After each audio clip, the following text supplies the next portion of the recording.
Sir ನಮಸ್ಕಾರ. Sir ಚೆನ್ನಾಗಿದ್ದೀರಾ? ಚೆನ್ನಾಗಿದೆ. Okay, so back to bench ಅಂತ ಹೇಳ್ಬೋದು. ತುಂಬಾ ದಿನದ ಮೇಲೆ ಬರ್ತಾ ಇದ್ದೀವಿ.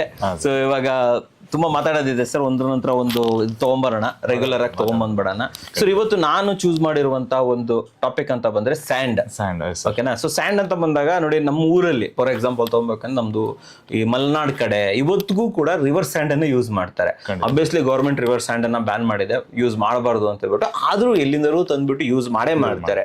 ಓಕೆ, ನಾನು ಎಷ್ಟು ಹೇಳಿದ್ದೀನಿ ಎಮ್ ಸ್ಯಾಂಡ್ ಇದೆ ಎಲ್ಲ ಬಳಸಿ ಅಂತಂದ್ರು ಕೂಡ ಇವತ್ತಿಗೂ ಆ ಕಡೆ ಎಲ್ಲ ಅದೇ ನಂಬಿಕೆ. ಬಟ್ ಏನೋ ಸಿಟಿ ಕಡೆ ಅಂತ ಬಂದಾಗ ನಮ್ಗೆ ಅದು ಮುಗ್ದೋಗ್ಬಿಟ್ಟಿದೆ, ಸಿಗಲ್ಲ. ಓಕೆನಾ? ನನ್ನ ಕ್ವಶನ್ ಏನಂತಂದ್ರೆ ಸರ್, ನಾವು ರಿವರ್ ಸ್ಯಾಂಡ್ ಇದೆ ಈ ಕಡೆ ಸ್ವಿಚ್ ಆಗಿರೋದ್ರಿಂದ ಏನಾದ್ರೂ ಕ್ವಾಲಿಟಿ ಡಿಫ್ರೆನ್ಸ್ ಆಗತ್ತಾ? ಅಥವಾ ಎಮ್ ಸ್ಯಾಂಡ್ ಅನ್ನ ಪಿ ಸ್ಯಾಂಡ್ ಸಿ ಸ್ಯಾಂಡ್ ಏನೇ ಇರ್ಬೋದು, ಈ ರೀತಿ ಆರ್ಟಿಫಿಷಿಯಲ್ ಸ್ಯಾಂಡ್ ಅನ್ನ ನಾವು ಯೂಸ್ ಮಾಡೋದ್ರಿಂದ ನಾವು ಏನಾದ್ರೂ ಕಾಂಪ್ರಮೈಸ್ ಮಾಡ್ತಾ ಇದೀವಾ? ಅಥವಾ ಇವತ್ತಿಗೂ ನಾವು ಜಾಸ್ತಿ ದುಡ್ಡು ಕೊಟ್ಟು ಹೆಂಗಾದ್ರೂ ರಿವರ್ ಸ್ಯಾಂಡ್ ತಗೊಂಡ್ ಬರ್ಬೇಕಾ? ಇದ್ರ ಬಗ್ಗೆ ನಿಮ್ಮ ಒಪಿನಿಯನ್ ಏನ್ ಸರ್? ಇಲ್ಲ ಸರ್, ಖಂಡಿತ. ಯಾಕಂದ್ರೆ ನೀವು ವ್ಯಾಲಿಡ್ ಕ್ವಶನ್ ಇದು. ಯಾಕಂದ್ರೆ ನಾವು ಎಷ್ಟೊಂದು ಜನಕ್ಕೆ ಅದೊಂದು ಕನ್ಫ್ಯೂಷನ್ ಇದೆ. ನಮ್ಮ ಹತ್ರನೂ 1000 ಸತಿ ಕೇಳಿದಾರೆ ಈ ಕ್ವಶನ್ನ. ಬಟ್ ಏನಂತಂದ್ರೆ ನೋಡಿ ಸರ್, ಇವಾಗ ನಮ್ಗೆ ಹಂಗೇನೋ ಕ್ವಾಲಿಟಿ ಕಾಂಪ್ರಮೈಸ್ ಆಗ್ತಾ ಇದೀವಿ. ಸೊ ನಾವು ಅದನ್ನ ಇವಾಗ ನಾವು ಹಳ್ಳಿಗಳ ಕಡೆ ನೀವು ಹೇಳ್ದಂಗೆ ಅದೊಂದು ಮೈಂಡ್ ಸೆಟ್ ಇರುತ್ತೆ.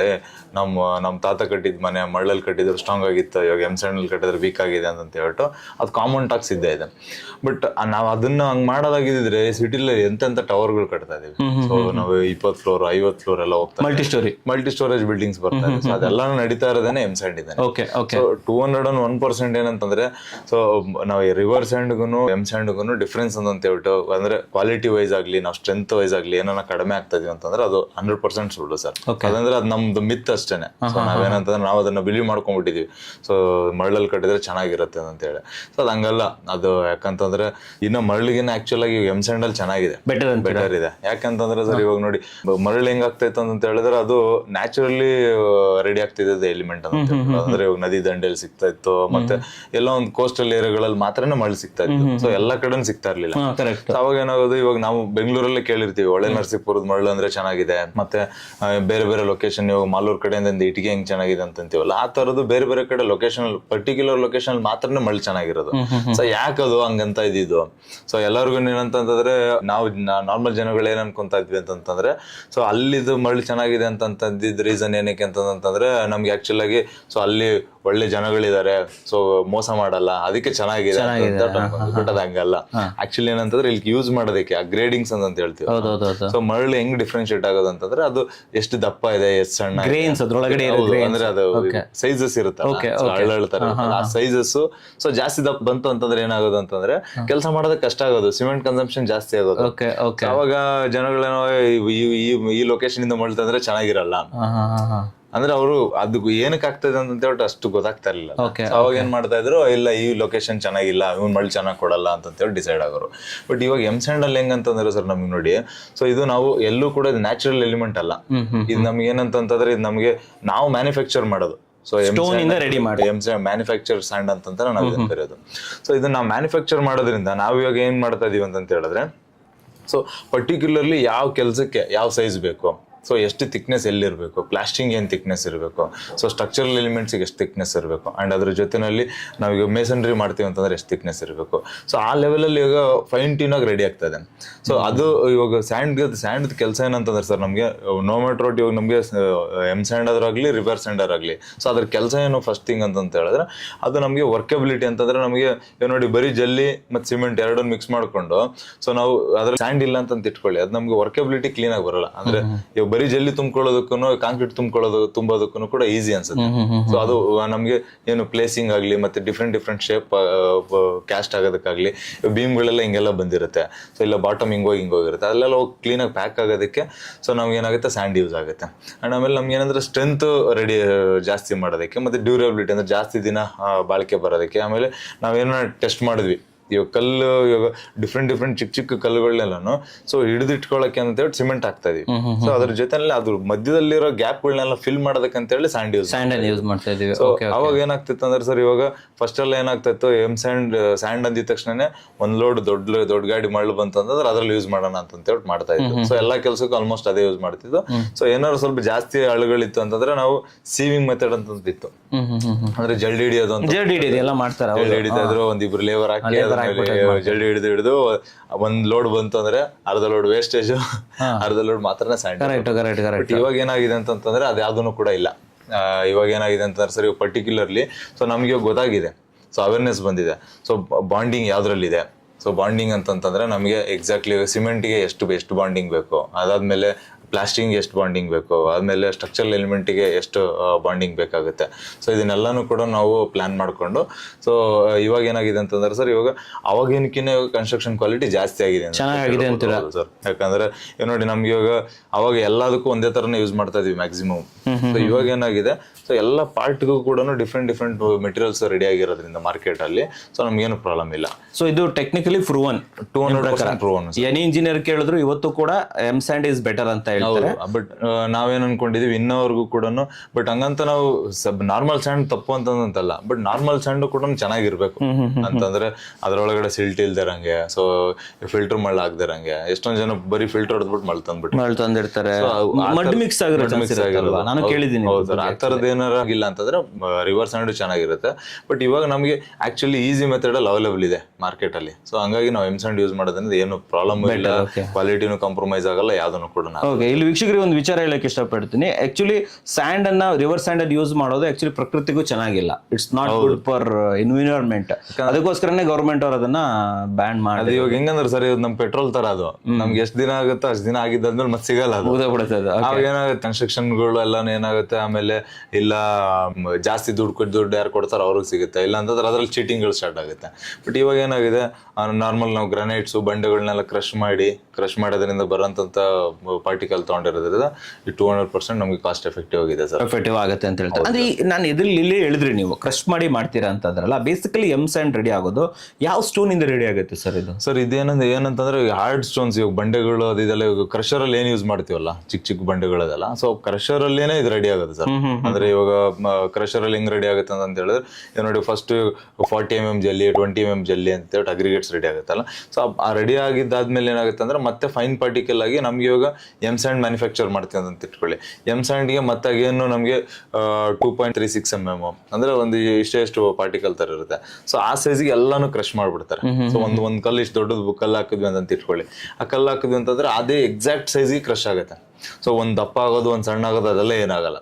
ಸೊ ಅವಾಗ ಏನಾಗುತ್ತೆ, ನಮ್ಗೆ ಎಮ್ ಸ್ಯಾಂಡ್ ಅಂತ ಹೇಳಿ ಮ್ಯಾನುಫ್ಯಾಕ್ಚರ್ ಆಗುತ್ತೆ. ಅದೇ ತರ ನಮಗೆ ಕಾಂಕ್ರೀಟ್ ಸ್ಯಾಂಡ್ ಹೋದ್ವಿ. ಸೊ ಇದ್ರಲ್ಲಿ ಮತ್ತೆ 2-3 ತರ ಕಾಂಕ್ರೀಟ್ ನಿಮ್ಗೆ ಕೇಳ್ತೀನಿ. ಸೊ ಬೇಸಿಕಲಿ ನಾವೇನ್ ಜಲ್ಲಿ ಬರುತ್ತಲ್ಲ ಅದನ್ನೇ ಕ್ರಶ್ ಮಾಡಿದ್ರೆ ಎಮ್ ಸ್ಯಾಂಡ್ ಆಗೋದು. ಯಾಕಂದ್ರೆ ತುಂಬಾ ಜನ ತಿಳ್ಕೊಂತಾರೆ ಎಮ್ ಸ್ಯಾಂಡ್ ನ ಬೇರೆ ಏನೋ ಮಟೀರಿಯಲ್ ಇಂದ ಮಾಡ್ತಾರೆ, ಮಾಮೂಲಿ ಕಲ್ಲಿಂದನೇ ಮಾಡೋದು. ಇದೇ ಜಲ್ಲಿನೇ ಪುಡಿ ಆಗಿ ಎಮ್ ಸ್ಯಾಂಡ್ ಆಗಿ ರೆಡಿ ಆಗುತ್ತೆ. ಸೂಪರ್ ಆಗಿ ಹೇಳಿದ್ರೆ ಸರ್. ಇವಾಗ ಮುಂಚೆ ಎಮ್ ಸ್ಯಾಂಡ್ ಒಂದೇ ಇತ್ತು, ಆಮೇಲೆ ಪಿ ಸ್ಯಾಂಡ್ ಇಂಟ್ರೊಡ್ಯೂಸ್ ಆಯ್ತು.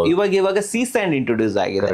ಸೊ ನಾನು ಇಲ್ಲೇ ಕೇಳುವಂತದ್ದು, ಯಾಕೆ ಇದು ಬೇರೆ ಬೇರೆ? ಏನಿದು ಎಮ್ ಸ್ಯಾಂಡ್ ಅಂದ್ರೇನು, ಪಿ ಸ್ಯಾಂಡ್ ಅಂದ್ರೇನು, ಸಿ ಸ್ಯಾಂಡ್ ಅಂದ್ರೇನು? ಫಸ್ಟ್ ಡೆಫಿನೇಷನ್ ಕೊಟ್ಬಿಡಿ ನಮ್ಗೆ. ಇದು ಏನು ಸರ್? ಅಗೇನ್ ಇವಾಗ ನೋಡಿ, ನಮ್ಗೆ ಫಸ್ಟ್ ಅದೇ ಹೋಗ್ತಾ ನಾವೇನಂತಂದ್ರೆ ಕನ್ಸ್ಟ್ರಕ್ಷನ್ ಕ್ವಾಲಿಟಿ ಇಂಪ್ರೂವ್ಮೆಂಟ್ ಅಂತ ಹೇಳ್ತಾ ಇದೀವಲ್ಲ. ಸೊ ಅದಾಗ್ತಾ ಇರೋದೇ ಈ ರೀಸನ್ ಇಂದ. ಯಾಕಂದ್ರೆ ನೋಡಿ ಸರ್, ನಮ್ಗೆ ಯಾವ ಪರ್ಟಿಕ್ಯುಲರ್ ಪ್ಲೇಸ್ ಅಲ್ಲಿ ಪರ್ಟಿಕ್ಯುಲರ್ ಸ್ಯಾಂಡ್, ಇವಾಗ ಏನು ಪಿ ಸ್ಯಾಂಡ್ ಎಮ್ ಸ್ಯಾಂಡ್ ಅಂತ ಏನ್ ಮಾತಾಡ್ತಿದೀವಲ್ಲ, ಆ ಪರ್ಟಿಕ್ಯುಲರ್ ಮೆಟೀರಿಯಲ್ ಯೂಸ್ ಮಾಡೋದ್ರಿಂದ ನಮಗೆ ನಮ್ಗೆ ಲಾಟ್ ಆಫ್ ಅಡ್ವಾಂಟೇಜಸ್ ಇದೆ. ಅಂದ್ರೆ ಮೇನ್ ಅಡ್ವಾಂಟೇಜ್ ಏನಂತಂದ್ರೆ ನಮ್ಗೆ ಸಿಮೆಂಟ್ ಕನ್ಸಂಪ್ಷನ್ ಸರ್. ಸೊ ಇವಾಗ ಯಾವ್ದೋ ಒಂದು ಎಮ್ ಸ್ಯಾಂಡ್ ತಂದು ಎಲ್ಲ ಹಾಕ್ತಿದೀವಿ.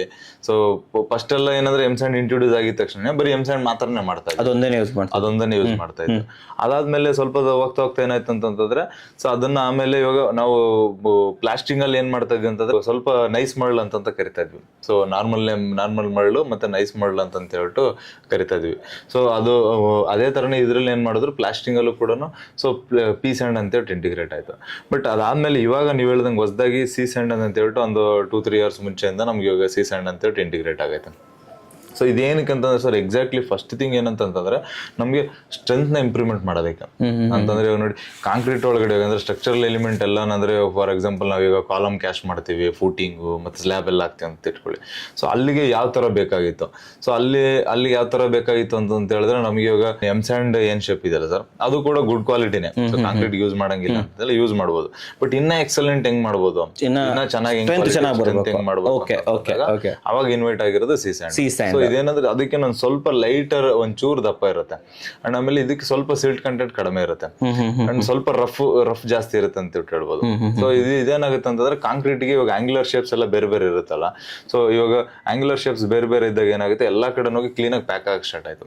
ಸೊ ಅವಾಗ ನಮ್ಗೆ ಏನಾಯ್ತು, ಇವಾಗ ಎಂ ಸ್ಯಾಂಡ್ಗೂ ಸಿ ಸ್ಯಾಂಡ್ಗೂ ಕಂಪ್ಯಾರಿಸನ್ ಮಾಡಿದಾಗ ಸೊ ಇದು ಸ್ಟ್ರೆಂತ್ ಜಾಸ್ತಿ ಬರಕ್ ಸ್ಟಾರ್ಟ್ ಆಯ್ತು. ಅಂದ್ರೆ ನಾವು ಕ್ಯೂಬ್ ಟೆಸ್ಟ್ ಎಲ್ಲ ಮಾಡ್ತೀವಲ್ಲ 28 ಡೇಸ್ ಆದ್ಮೇಲೆ ನಾರ್ಮಲ್ ಟೆಸ್ಟ್ ಕ್ಯೂಬ್ ಟೆಸ್ಟ್ ಏನ್ ಮಾಡ್ತೀವಲ್ಲ ಅದರಲ್ಲಿ ಕಂಪ್ರೆಸಿವ್ ಸ್ಟ್ರೆಂತ್ ಏನೇನು ನಾವೆಲ್ಲ ಪ್ಲಾನ್ ಮಾಡ್ತೀವಿ ಅದರಲ್ಲಿ ಕಂಪೇರ್ ಟು ಎಂ ಸ್ಯಾಂಡ್ ಇದು ಸಿ ಸ್ಯಾಂಡ್ ಅಲ್ಲಿ ಜಾಸ್ತಿ ಸ್ಟ್ರೆಂತ್ ಬರಕ್ ಸ್ಟಾರ್ಟ್ ಆಯ್ತು. ಸೊ ಹಂಗಾಗಿ ಏನೋ ಅದು ಬೆಟರ್ ವೇ ನಾವ್ ಇವಾಗ ಸ್ಟ್ರಕ್ಚರ್ ಯೂಸ್ ಮಾಡೋದಕ್ಕೆ ಅಂತ ಹೇಳಿ ಇಲ್ಲೇ ಕ್ವಶನ್ ಬರೋದು ಸರ್. ಈಗ ಸಿ ಸ್ಯಾಂಡ್ ಅಲ್ಲಿ ತುಂಬಾ ಜಾಸ್ತಿ ಸ್ಟ್ರೆಂತ್ ಇದೆ ಅಂತಂದ್ರೆ ಎಂ ಸ್ಯಾಂಡ್ ಬಳಸೋ ಜಾಗದಲ್ಲೆಲ್ಲ ಸಿ ಸ್ಯಾಂಡೇ ಬಳಸಬಹುದಲ್ಲ, ಯಾಕೆ ಮಾಡ್ಬೋದು ಸರ್? ಅಂದ್ರೆ ಇವಾಗ ನೀವು ಕೇಳ್ದಂಗೆ ಇವಾಗ ಫಾರ್ ಎಕ್ಸಾಂಪಲ್ ಗೋಡೆ ಕಟ್ಟೋದಕ್ಕೂ ಕೂಡ ಯೂಸ್ ಮಾಡ್ಬೋದು, ಈ ನಾರ್ಮಲ್ ಕಾಂಕ್ರೀಟ್ಗೂ ಯೂಸ್ ಮಾಡ್ಬೋದು.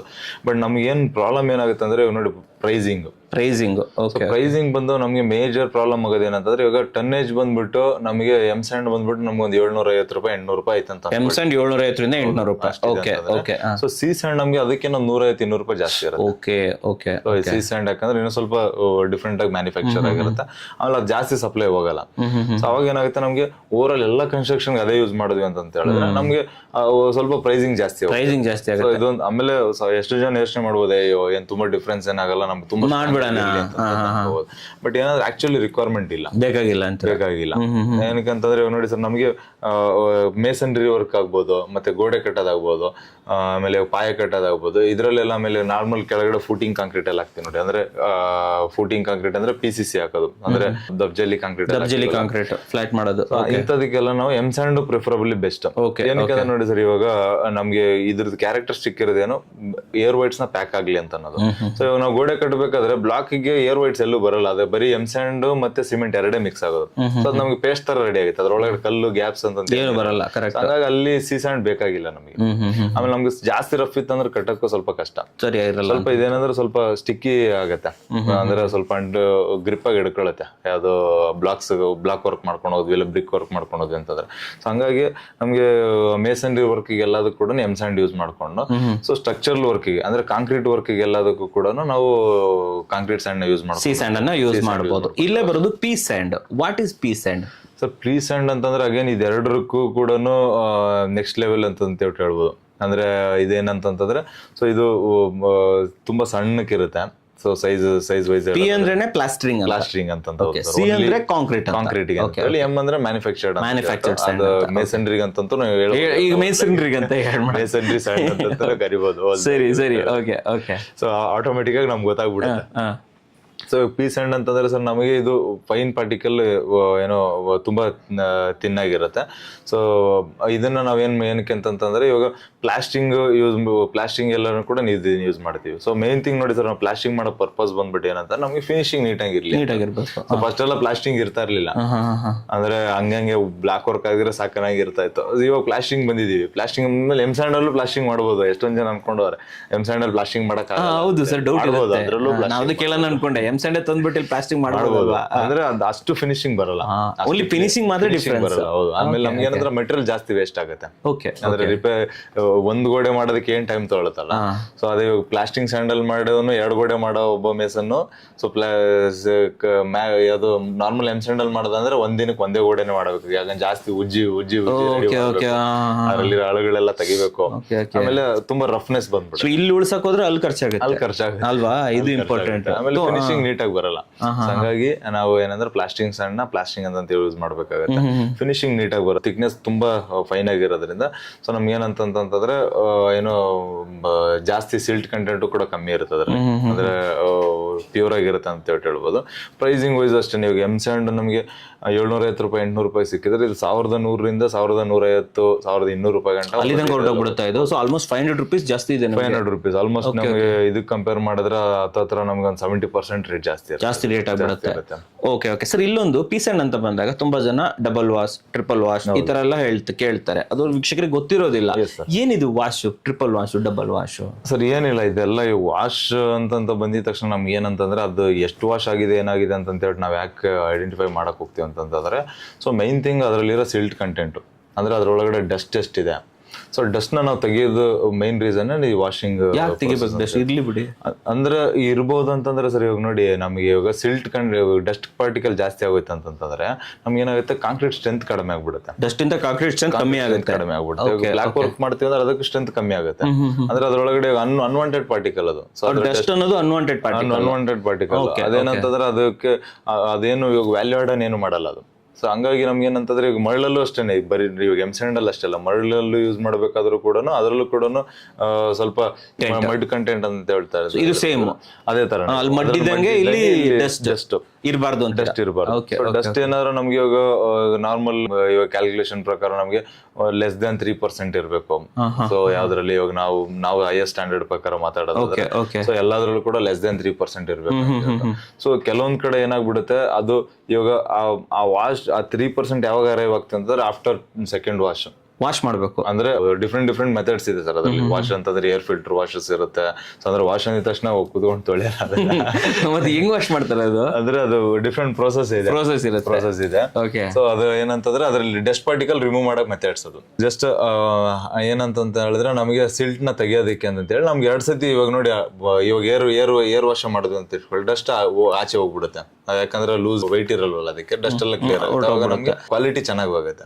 ಹಂಗಾಗಿ ಎಲ್ಲ ನಾವು ಏನಂತಂದ್ರೆ ಡಬಲ್ ವಾಶ್ ಅಂದ್ರೆ ಚೆನ್ನಾಗಿರುತ್ತೆ, 2 ಸತಿ ವಾಶ್ ಆಗಿರುತ್ತೆ ಅಂತ ಹೇಳ್ಬಿಟ್ಟು. ಇದು double wash triple wash. But ಅದಕ್ಕೆ ರೇಟ್ ಚೇಂಜ್ ಆಗುತ್ತೆ, ರೇಟ್ ಜಾಸ್ತಿ ಆಗುತ್ತೆ ಸರ್. ಸೊ ನಾವು ಎಷ್ಟು ವಾಶ್ ಹೋಗ್ತೀವಿ ಅಷ್ಟು ರೇಟ್ ಜಾಸ್ತಿ ಆಗುತ್ತೆ. ಓಕೆ. ಆಮೇಲೆ ಮ್ಯಾಕ್ಸಿಮಮ್ ಏನಂತಂದ್ರೆ ಸರ್, ಪ್ರಿಫರಬಲ್ ಸಪ್ಲೈಯರ್ಸ್ ಹತ್ರನು ನಾವು ಮನೆ ಕಟ್ಟಬೇಕಾದ್ರೆ ಏನಂತಂದ್ರೆ, ಸೊ ಇವಾಗ ಡಬಲ್ ವಾಶ್ ಇಸ್ ಬೇಸಿಕ್ ಆಗಿ ಹೋಗಿದೆ. ಡಬಲ್ ವಾಶ್ ಮಾಮೂಲಿ ಬೇಸಿಕ್. ಅದನ್ನ ಬಿಟ್ಟು ನಾವೇನೋ ನಾರ್ಮಲ್ ಈಗ ಮೆಟೀರಿಯಲ್ ಸಪ್ಲೈಯರ್ ಬಂದಾಗ ಏನೋ ಪಿಚ್ ಮಾಡಿದ್ರು, ಸರ್ ಇಲ್ಲ ನಮ್ಗೆ ಸಿಂಗಲ್ ವಾಶ್ ಸಿಗುತ್ತೆ, ಡಬಲ್ ವಾಶ್ ಸಿಗುತ್ತೆ. ಸೊ ನಾವು ಆಸ್ ಎ ಕಸ್ಟಮರ್ ನಾವೇನ್ ನೋಡ್ತೀವಿ, ಜಸ್ಟ್ ನಮಗೆ ಕಡಿಮೆ ಯಾವ್ದು ಸಿಗುತ್ತೆ ಅದು ಎಮ್ಸ್ಯಾಂಡ್ ಇದು ಎಮ್ಸ್ಯಾಂಡ್ ಅಂತ ಅನ್ಕೊಂತೀವಿ. ಬಟ್ ಅಗೇನ್ ಅದ್ರೊಳಗಡೆ ಸಿಲ್ಟ್ ಕಂಟೆಂಟ್ ಎಷ್ಟಿದೆ, ಸೊ ಅದರೊಳಗಡೆ ಡಸ್ಟ್ ಪಾರ್ಟಿಕಲ್ ಎಷ್ಟಿದೆ. ಅವಾಗ ಇದು ಸಿಲ್ಟ್ ಅಂತಿದ್ದೀರಲ್ಲ, ಸಿಲ್ಟ್ ಇಂದ ಏನ್ ಸಮಸ್ಯೆ ಏನು ನಮ್ಗೆ? ಅಂದ್ರೆ ಸರ್ ನಮ್ಗೆ ಸ್ಟ್ರೆಂತ್ ವೀಕ್ ಮಾಡ್ಬಿಡುತ್ತೆ. ಅಂಡ್ ಅದಾದ್ಮೇಲೆ ಅದಕ್ಕೆ ಇವಾಗ ನೋಡಿ, ಇವಾಗ ಒಂದಿಷ್ಟು ಕ್ವಾಲಿಟಿ ಎಮ್ಸ್ಯಾಂಡ್ ಇರ್ಬೇಕು ಅನ್ನೋದ್ರ ಜೊತೆ ಸ್ವಲ್ಪ ಸಿಲ್ಟ್ ಇತ್ತು ಅಂತಂದ್ರೆ ಅದು ಪ್ರಾಪರ್ ಬೈಂಡೇ ಆಗಲ್ಲ, ಅದು ಹಿಡ್ಕೊಳಕ್ ಬಿಡಲ್ಲ ಅದು. ಸೊ ಅವಾಗ ಏನಾಗುತ್ತೆ, ಅದು ಸ್ಟ್ರೆಂತ್ ವೀಕ್ ಆಗೋಗ್ಬಿಡುತ್ತೆ. ಆಮೇಲೆ ಮೋಲ್ಡ್ ಹಾಕಿರ್ತೀವಿ, ಸಿಲ್ಟ್ ಜಾಸ್ತಿ ಇತ್ತು, ಸೊ ಲೀಕೇಜ್ ಸ್ಟಾರ್ಟ್ ಆಗೋಗ್ಬಿಡುತ್ತೆ. ಆಮೇಲೆ ಸ್ಟಾರ್ಟ್ ಆಗೋಗ್ಬಿಡುತ್ತೆ. ಸೊ ಹಂಗಾಗಿ ಸಿಲ್ಟ್ ಮೇಜರ್ ರೋಲ್ ತಗೊಳುತ್ತೆ. Okay super sir. Next question ಬಂದ್ಬಿಟ್ಟು, ಸೊ ಒಂದು ನಾವು ಮನೆ ಕಟ್ತಾ ಇದ್ದೀವಿ, ಕನ್ಸ್ಟ್ರಕ್ಷನ್ ಸ್ಟಾರ್ಟ್ ಮಾಡ್ತಾ ಇದ್ದೇವೆ. ಸೊ ಸ್ಟೋರೇಜ್ ಇವತ್ತೇನೋ ಸ್ವಲ್ಪ ರೇಟ್ ಕಮ್ಮಿ ಇದೆ ಅಂತ ಹೇಳ್ಬಿಟ್ಟು ಎಲ್ಲಾ ಲೋಡ್ ತಂದು ಹಾಕೊಳ್ಳೋದು ಒಳ್ಳೇದಾ?